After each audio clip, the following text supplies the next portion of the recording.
આજે પણ શાસ્ત્ર બતાવે છે ભક્તિના સ્ટેપ હોય તો બે જ છે, બાળપણ ને યુવાની. ભક્તિ કરવાના જે સ્ટેપ મુદ્દા હોય તો બે જ છે, કા બાળપણમાં થાય ને કા યુવાની.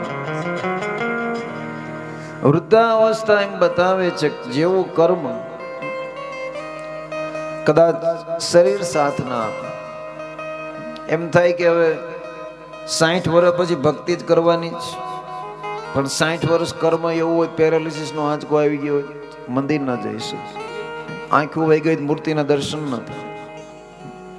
અને કદાચ શરીર સારું હોય, આંખું સારી હોય અને બાળકોએ વ્યવહાર લઈ લીધો હોય, હાથમાં કંઈ લગામ ન હોય તો કંઈ કરી ન શકે. એટલે જો ભક્તિના બે સ્ટેપ હોય તો એક યુવાની છે અને એક બાળપણ છે. એમાં જ કરી શકવાના છે જેને જેને ભક્તિ કરીને એને બાળપણને યુવાનીમાં જ કરી છે.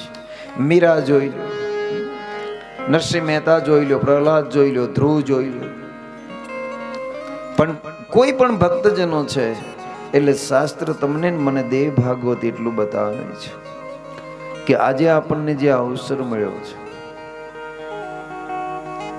એ બહુ મહાન છે.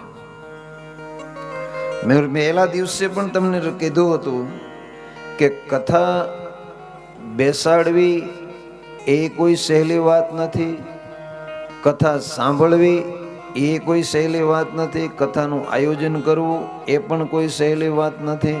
અને એથી વિશેષ હોય તો કથા સાંભળ્યા પછી આચરણમાં મૂકીને સુધારો કેટલો આવ્યો એ બહુ મોટી વાત છે. અને એ આવે તો જ કથા આપણી પૂર્ણ, તો જ આપણે કથાની આપણે જોઈએ છીએ કે આ પરિવાર છે કથા બેસાડી છે. હું તો 5 દિવસથી જોઉં છું બધા 24 કલાક દોડાદોડીમાં આવે છે, પૂજામાં આવું, જેમના સવારમાં પ્રોગ્રામ છે એની અંદર હાજરી આપવી, રાત્રે જે પ્રોગ્રામ નક્કી કર્યા છે એમાં હાજરી આપવી.